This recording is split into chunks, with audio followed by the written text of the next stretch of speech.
ભરાવવામાં BLO અને સરકારી તંત્રને પૂરી મદદ કરેલી, જેનાથી કરીને એમની પાસે આ પૂરી માહિતી હતી.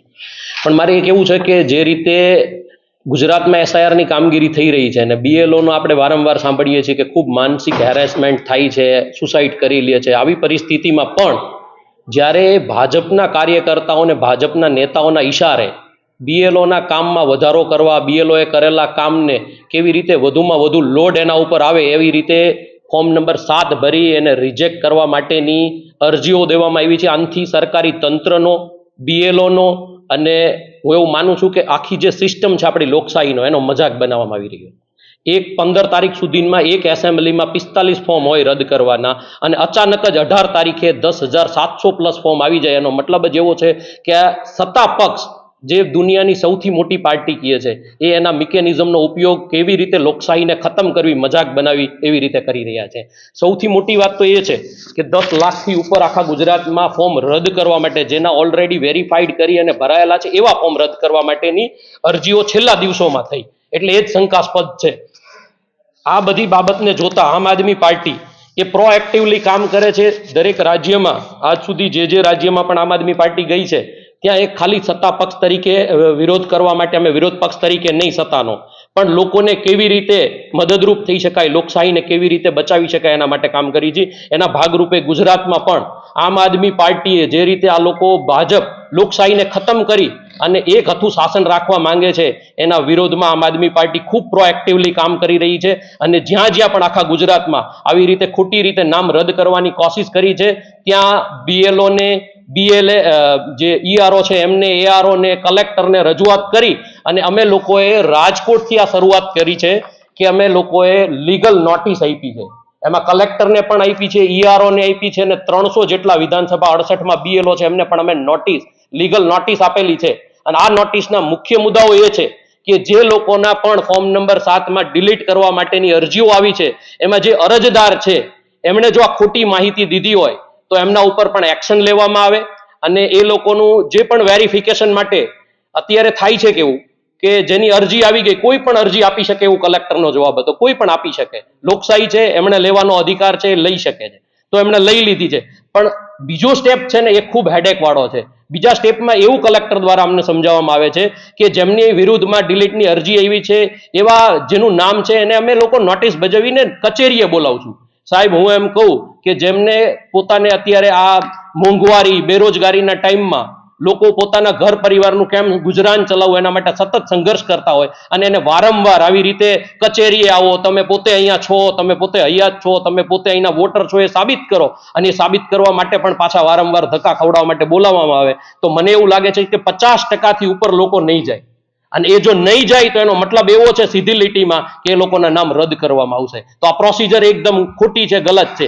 એક મતનું ચૂંટણી પંચ કરોડો રૂપિયાના ખર્ચે એક મત કેવી રીતે પડે એના માટેના જાહેરાતો કરે છે, એક્સપેન્સીસ કરે છે, અને સામે કેવી રીતે એક મત ડિલીટ થાય એનું આ સત્તાધારી ભાજપ કેવી રીતે નામ કાઢી નાખવું, કેવી રીતે વિરોધ પક્ષના વોટરોને ડિલીટ મારવા એના આ ષડયંત્રો કરે છે. અને એના ભાગરૂપે આજે સરકારી તંત્રના BLO થી લઈ કલેક્ટર સુધીનું, ચૂંટણી પંચ સુધીનું કામ વધી રહ્યું છે. તો મારે બે વસ્તુ સ્પષ્ટતાથી કહેવી છે. એક, કલેક્ટર શ્રીને અમે જે નોટિસ ફાળવી છે, હું હજી એ કહેવા માંગુ છું કે આ કોંગ્રેસ પક્ષ નથી, આમ આદમી પાર્ટી છે. ભણેલા ગણેલા યુવાનોની એક સંઘર્ષ કરતી પાર્ટી છે. આ પાર્ટી આ લીગલ નોટિસ ખાલી અહીંયા દેવા માટે નથી, સુપ્રીમ કોર્ટ સુધી પણ જવું પડશે તો અમે લડશું અને તમામ જવાબદાર અધિકારીઓ, BLO કે જે અરજદાર છે બધાને ન્યાય સુધી લઈ જઈ અને અમે સજા કરાવડાવશું. એટલે કોઈ પણ ખોટી રીતની આ વસ્તુ કરતા હોય તો આપના માધ્યમથી કહેવા માંગુ છું કે રહેવા દેજો, આ આમ આદમી પાર્ટી છે, અહીંયા તમે એક વસ્તુ એ ખોટી નહીં થવા દે. અને બીજી વસ્તુ, હું કલેક્ટર તંત્ર, ERO, ARO, BLO ને કહેવા માંગુ છું કે કોઈ પણ રાજકીય પક્ષનો હાથો બનીને કોઈ કામ નહીં કરતા. જો આ કામ કર્યું છે તો તમે પણ એ સજાના ભોગ બનશો અને હકદાર બનશો. એટલે અમે લોકો છેલ્લી જ્યાં સુધી લડત લડવી પડશે ટોપ ટુ બોટમ લડશું. અને હું તમારા માધ્યમથી ગુજરાતની જનતાને, રાજકોટની જનતાને કહેવા માંગુ છું કે જે પણ નોટિસ આવે આપણે લોકશાહીને બચાવવાની છે. આ ભાજપ લોકશાહીને ખતમ કરવાના ષડયંત્રો કરે છે, પણ આપણી જવાબદારી છે કે લોકશાહીને બચાવી. આઝાદી આપણને અપાવનાર જે શહીદો છે એની જો સ્વપ્ન પૂરું કરવું હશે તો આ આઝાદી બચાવવા માટે જે પણ નોટિસ આવે, જે પણ કચેરીએ જવું પડે, જેટલો પણ ટાઈમ આપણે ખોટી થાય, આપણે ખોટી થઈને પણ આપણે આપણું નામ આ વોટર લિસ્ટમાં ટકાવી રાખવાનું છે, આ લોકશાહી બચાવવા માટે. મીડિયા મિત્રોનું હાર્દિક સ્વાગત કરું છું આ પ્રેસ કોન્ફરન્સમાં. આજે આમ આદમી પાર્ટી વતી હું રાહુલભાઈ તેમજ મારી સાથે અજીતભાઈ, દિનેશભાઈ, સુલાલભાઈ તેમજ સંજયસિંહ આ પ્રેસ વાર્તામાં જોડાયેલ છે. ખૂબ અગત્યના ગંભીર મુદ્દે આ પ્રેસ કોન્ફરન્સ બોલાવવામાં આવી છે, જેમાં રાજકોટ અને સમગ્ર ગુજરાતમાં આ મુદ્દો ખૂબ મહત્વનો છે અને લોકશાહીની હત્યા થાય એવો આ મુદ્દો છે. વર્તમાન સમયમાં સમગ્ર ગુજરાત રાજ્યમાં એસઆઈઆરની સઘન મતદાર યાદી સુધારણા કાર્યક્રમ ચાલી રહ્યો છે. ત્યારે આ ફેઝમાં અત્યારે ફોર્મ નંબર 6, ફોર્મ નંબર 7 અને ફોર્મ નંબર 8 ભરવામાં આવી રહ્યા છે. ફોર્મ નંબર 6 એ નવું નામ દાખલ કરવા માટે છે. ફોર્મ નંબર 8 એ સ્થળ એડ્રેસ બદલાયું હોય છે એના માટે છે. અને ફોર્મ નંબર 7 જેમનો આજે આ મુદ્દો છે કે ડિલિશન રદ કરવા માટેનો મુદ્દો છે.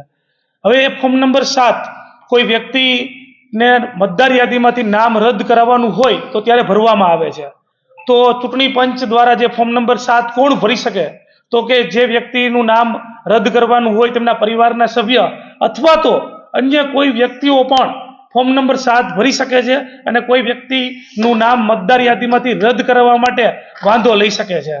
તો આજે ફોર્મ નંબર 7 નો જે સમયગાળો હતો અને એ સમયગાળામાં શરૂઆતના દિવસોમાં માત્ર રાજકોટમાં 40 થી 50 ફોર્મ આવે છે અને છેલ્લા 18 તારીખના દિવસે એક સાથે રાજકોટ જિલ્લામાં 25,000 ફોર્મ એક સાથે ડિલિશનના ભરવામાં આવે છે, રદ કરવાના ભરવામાં આવે છે. અને એક જ દિવસમાં વિધાનસભા 68માં 10,000 થી વધુ ફોર્મ રદ કરવાના ભરવામાં આવે છે. તો એ ખૂબ કહી શકાય ને કે લોકોના મત અધિકાર છીનવવાની આ વાત છે. લોકોને ખબર પણ નથી કે પોતાનું નામ મતદાર યાદીમાંથી રદ કરવા માટે કોઈ અન્ય વ્યક્તિએ ફોર્મ ભરેલું છે. અને આ અંગેની જ્યારે ડ્રાફ્ટ મતદાર યાદી પ્રસિદ્ધ થવાની હતી ત્યારે કલેક્ટર સાહેબની મિટિંગમાં મેં જ ખુદ પોતે કલેક્ટર સાહેબને કીધું હતું મૌખિક રીતે કે આ પક્ષકાર દ્વારા, સત્તા પક્ષ દ્વારા ફોર્મ જે વિરોધ પક્ષના લોકો હોય છે એમનું નામનું લિસ્ટ બનાવવામાં આવ્યું છે કે આમ આદમી પાર્ટીના વોટરને માર્ક કરવામાં આવ્યા છે અને પક્ષાપક્ષીમાં એ વોટરના માર્ક કરી અને એનું લિસ્ટ કાર્યકર્તાઓ પાસે બનાવવામાં આવ્યું છે અને બનાવી રહ્યા છે. તો ભવિષ્યમાં આ ડિલિશનના ફોર્મ આપની પાસે આવે તો આપ ધ્યાન રાખજો એવી વિનંતી કરી હતી. ત્યારે કલેક્ટર સાહેબે ડ્રાફ્ટ મતદાર યાદીની જ્યારે મિટિંગ હતી ત્યારે બાંયધરી પણ આપી હતી એવું કંઈ ન થાય, વેરિફિકેશન કરીને બધું કરવામાં આવશે. તો અત્યારે 18 તારીખના રોજ એક સાથે 10,000 ફોર્મ ભરી દેવામાં આવ્યા છે લોકોના મત છે એ ડિલીટ કરવા માટે. તો હું એમ કહું છું કે જે સત્તા પક્ષના કાર્યકર્તાઓએ આ ફોર્મ ભરેલા છે એમને પણ આજે થોડું વિચારવું જોઈએ કે આજે આપણે લિસ્ટ બનાવીને દઈ તો દઈએ છીએ પણ જે સામાન્ય વ્યક્તિ છે જેને ખ્યાલ પણ નથી અને એ વ્યક્તિનું જ્યારે મતદાર યાદીમાંથી નામ ડિલીટ થશે અને ત્યારે આપણે રાષ્ટ્રની વાત કરતા હોય, દેશભક્તિની વાત કરતા હોય ત્યારે હું એ કાર્યકર્તાને પણ કહેવા માંગુ છું આજે આ મીડિયા મિત્રોના માધ્યમથી કે આપણે કઈ દિશામાં આ લોકશાહીને લઈ જઈ રહ્યા છે. આજે હું એમ કહું આ લોકશાહીની હત્યા જ નથી થઈ રહી પણ લોકશાહીની હત્યા થઈ રહી છે ત્યારે આ બધા જ લોકો અધિકારીઓ પણ તાલીઓ વગાડી રહ્યા છે, કંઈ જ કરી નથી રહ્યા. એ અનુસંધાને અમે ગઈકાલે રાજકોટ કલેક્ટરશ્રીને તેમજ વિધાનસભાના ઈઆરઓ, એઈઆરઓ, બીએલઓ સુપરવાઇઝર, બીએલઓને પણ આ અંગેની જાણકારી આપી છે કે એક સાથે આટલા બધા ફોર્મ આવી જવા અને એક સાથે આટલા બધા ફોર્મ કોઈ વ્યક્તિઓ દ્વારા રજૂ કરવામાં આવે તો એમની ખરાઈ થવી જોઈએ, વ્યવસ્થિત વેરિફિકેશન થવું જોઈએ અને કોઈ વ્યક્તિ કોઈ અન્ય વ્યક્તિનો ખોટો વોટ રદ કરવા માટે ફોર્મ ભરી રહ્યા છે તો તેમની ઉપર લીગલ એક્શન, કાર્યવાહી કાયદાકીય થવી જોઈએ, એમની ઉપર એફઆઈઆર થવી જોઈએ, એમને સજા થવી જોઈએ. અને ફોર્મ નંબર 7માં પણ એમનો ઉલ્લેખ છે કે કોઈ અન્ય વ્યક્તિ ખોટી માહિતી દ્વારા અન્ય કોઈ વ્યક્તિનું ફોર્મ ભરે છે તો એમની ઉપર કાયદાકીય પગલાં લઈ શકાય છે. તો અમે કલેક્ટર સાહેબને ગઈકાલે રજૂઆત પણ કરી હતી કે એમના ઉપર લીગલ કાર્યવાહી કરવામાં આવે, એફઆઈઆર નોંધવામાં આવે અને બીજી વખત કોઈ કાયદો હાથમાં ન લે, બીજી વખત કોઈ આવી ગેરકાનૂની પ્રવૃત્તિ ન કરે એમના માટે એમની સજા રૂપ દાખલો બેસાડવો પડશે. અને બીજું એક ખાસ નોંધવા જેવી વાત કે ફોર્મ નંબર 7માં એવો સ્પષ્ટ ઉલ્લેખ છે કે અરજદારે કારણ પુરાવા આપવાની જવાબદારી રહેશે. તો હું એમ કહું કે લોકોને આ બાબતે હેરાન કરવામાં ન આવે. આજે માની લો લોકોને 10,000 લોકોને રદ કરવા માટે નોટિસ આપવામાં આવે અને એવું કહેવામાં આવે કે તમારે હાજર થવાનું છે તો તમે પણ સમજી શકો કોઈ વ્યક્તિ હાજર નથી થવાના, એની પાસે એટલો ટાઈમ ન હોય. લોકો એવું માને છે કે હવે ચૂંટણી કાર્ડમાં મત નથી દેવો અમારે, ભલે રદ થઈ જાય, રદ કરી નાખો, અમે હાજર નહીં થાય. તો લોકો હાજર નહીં થાય તો આ જે મત છે એ વિરોધના મત છે, બરોબર, એ ડિલીટ કરી નાખવામાં આવશે અને લોકશાહીની હત્યા કરવામાં આવશે.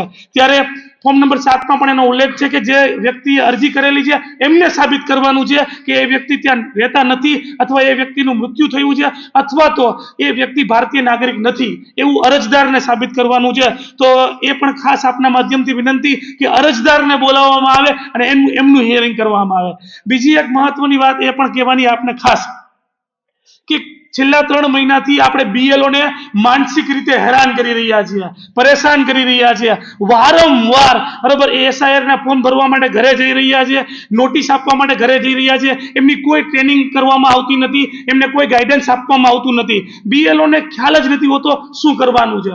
સૌથી પહેલા જ્યારે આ લોજિકલ એરરની વાત હોય કે જેમનું મેપિંગ ન થયું હોય એમને નોટિસ આપવાની વાત હોય ત્યારે પહેલા ડોક્યુમેન્ટ ઉઘરાવવાનું કહેલું. BLO ઘરે જઈને ડોક્યુમેન્ટ ઉઘરાવે છે, એપમાં ચડાવે છે. ત્યારબાદ એવું કહેલું કે ડોક્યુમેન્ટ ઉઘરાવેલા છે તેમને નોટિસ નહીં આપવામાં આવે. તો ત્યાર પછી પણ એમને નોટિસ ફાળવવામાં આવી અને BLO ને ઘરે ઘરે સુધી નોટિસ આપવા જવાનું કહેવામાં આવ્યું. અને અત્યારે પણ જ્યારે આ હિયરિંગ થઈ રહ્યું છે, જે લોકોનું મેપિંગ થયું નથી બરાબર 2002 ની યાદી મુજબ, તો ત્યાં સમય જે આપવામાં આવે છે તે 9 વાગ્યાનો સમય હોય છે પણ સ્થળ ઉપર કોઈ હાજર નથી હોતું. ત્યારે લોકો BLO ને ફોન કરે છે અને BLO ને માનસિક રીતે હેરાન કરવામાં આવે છે.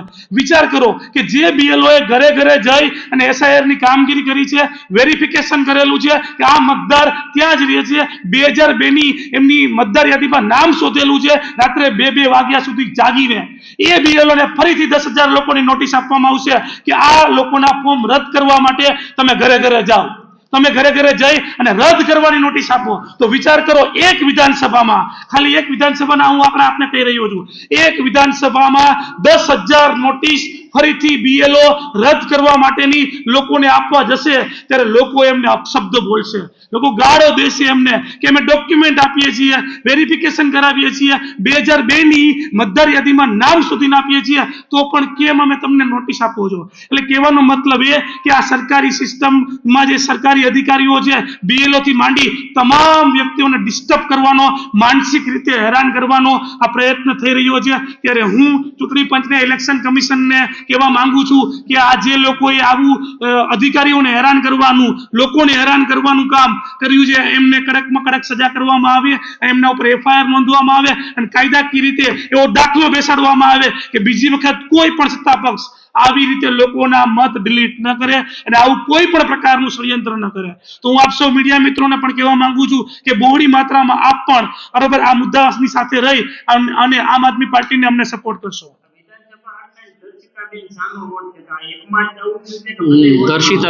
વિધાનસભા 68 દર્શિતાબેન શાહનો નથી, જેમના ધારાસભ્ય ઉદયભાઈ કાનગડ છે. અને એક વિધાનસભા નહીં, તમામ વિધાનસભામાં આવું થયું છે. એ વિશે વિશેષ વાત અજીતભાઈ પણ કરશે. વિશેષ વાત, અમારી પાસે એવા કેટલાક ફોર્મ પણ આવેલા છે જેમાં સિગ્નેચર પણ નથી કરેલી અને એ ભરવામાં આવેલા છે.